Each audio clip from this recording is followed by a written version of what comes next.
For most Americans, Wednesday, April 15th will be tax day. But in our fourth story tonight, it's going to be teabagging day for the right wing, and they are going nuts for it.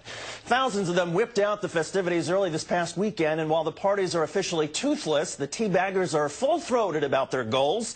They want to give President Obama strong tongue-lashing and lick government spending. Spending they did not oppose when they were under Presidents Bush and Reagan. They oppose Mr. Obama's tax rates, which will be lower for most of them. And they oppose the tax increases Mr. Obama is imposing on the rich, whose taxes will skyrocket to a rate about 10% less than it was under Reagan. That's teabagging in a nutshell, taking its inspiration from the Boston Tea Party when colonists tossed British tea into the sea because the tax on it had not been voted on by their own duly elected representatives. That's exactly the opposite, of course, of today's taxes, known in some quarters as taxation with representation. But as New York Times columnist Paul Krugman points out today, this time the teabagging is not a spontaneous uprising. The people who came up with it are a familiar circle of Republicans, including former House Speaker Newt Gingrich and former House Majority Leader Dick Armey, both of whom have firm support from right-wing financiers and lobbyists, as well as Washington prostitute patron Senator David Vitter, who has issued statements in support of teabagging but is publicly tight-lipped.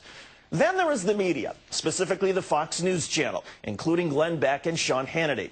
Both are looking forward to an up-close and personal taste of teabagging themselves at events this Wednesday. But most amusing of all is Neil Cavuto, a member of the network's executive committee. Neil's online bio says he joined the network in July of 1996, 3 months before the Fox News Channel went on the air. Cavuto, defending his network's promotion of teabagging, said, quote, "We are going to be right in the middle of these teabaggers because at Fox, we do not pick and choose these rallies and protests. We were there for the Million Man March." Can we roll that footage, the Fox News coverage of the Million Man March back in October of '95? Of course, the Million Man March occurred, as newshounds.org points out, almost a year before Fox News was on the air. We can only speculate why widespread teabagging made Cavuto think of the Million Man March, unless he got them confused with Dick Armey. And in Cavuto's defense, if you are planning simultaneous teabagging all around the country, you're going to need a Dick Armey. So with us, to our amazement, is MSNBC political analyst Lawrence O'Donnell, also a contributor at HuffingtonPost.com. And Lawrence, thanks for joining us tonight. Good to be with you, David. Lawrence, no taxation without representation. As I recall, the issue our founding fathers died for was the right to vote for our own representatives, who would then make the decisions about our tax policy. Any chance we can establish some sort of system like that by Wednesday?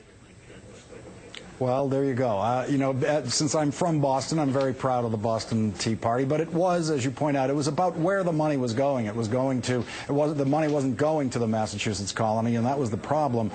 This is an orchestrated attempt by Dick Armey, Newt Gingrich, people who are trying to repair the Republican Party. They know that the Republican Party is in shambles. They know that Eric Cantor is a disaster as a new leadership member. They know that Boehner is doing a terrible job in the leadership. They've been in the leadership in the House of Representatives. They don't have a great deal of faith in this strategy, and that's why it's been delegated somewhat at arm's length. That's why they're pretending that this is a grassroots movement. Fox News is in the same position. What they're trying to do is create gigantic television events for their shows on that day. They have to pretend that they are covering a news event rather than trying to create one, which they've very clearly done when you look at the history of in the last month of the Fox News discussion of this.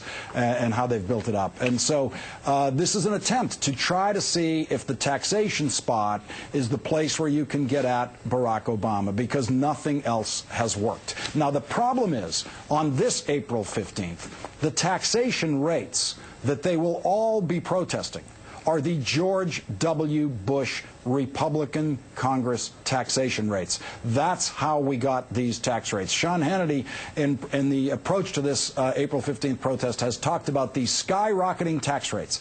The tax rates have not increased in this country in 16 years, and they did under Bill Clinton in 1993. He increased one tax rate, the top tax rate, and President Bush then immediately cut it as his first order of business. So all of the protest of the federal tax rates on April 15th, all of it will be targeted at George W. Bush. I'm not sure the protesters understand that. And taxes are not the only or perhaps even primary issue, right? No, you see, for example, in some of your footage there was someone was holding up a sign about socialism, and others are at these rallies talking about whether Barack Obama really is a United States citizen or whether he really is a Muslim, these old weird questions that we've seen over the past year or so. And the socialism sign is fascinating for me. The guy holding it in the footage looked to be maybe in his 40s or so. He's not on Medicare yet, but he will be.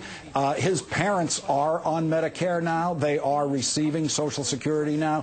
These are well-working socialist programs within the American government. There is absolutely no other description of them. And they are socialist programs that are supported by Republicans and Democrats alike. There's not one member of the Republican leadership who has ever said, let's repeal Medicare. Not one of them. And not one of them who refuses to use Medicare within their own family or use it for themselves. And so these programs that are admittedly socialistic, because any economist will tell you that the world is full of mixed economies, economies that use some capitalism and some socialism. They try to temper them for the best mix. I would submit that the United States currently has one of the very best mixes of socialism and capitalism. But the people who stand out there protesting socialism at these kinds of rallies wouldn't dream of tearing up their Medicare cards and refusing to ever use Medicare again. Is this a Faustian sort of thing for GOP leaders? I mean, meaning that maybe they know that all of this has the effect of marginalizing the Republican Party, but in return they can point to the publicity and say to their money men, hey, look, at least we're doing something. That's what this is. This is truly desperate. It is so desperate that people don't really want to formally attach their names to it. They don't really want to be seen as the leaders of it. It's a one-day protest aimed at nothing Barack Obama has actually done. It is aimed at the tax code that has been imposed on this country by a Republican Congress and a Republican president who was previously the champion of exactly these protesters. And so it is a completely wrong-headed approach to what's going on. They've picked April 15th as Rage Day for taxpayers, and there's not a single taxpayer out there who is paying a new Barack Obama tax rate. That doesn't exist. Lawrence O'Donnell of the Huffington Post. Lawrence, thanks as always. We appreciate it. Thanks, Stephen.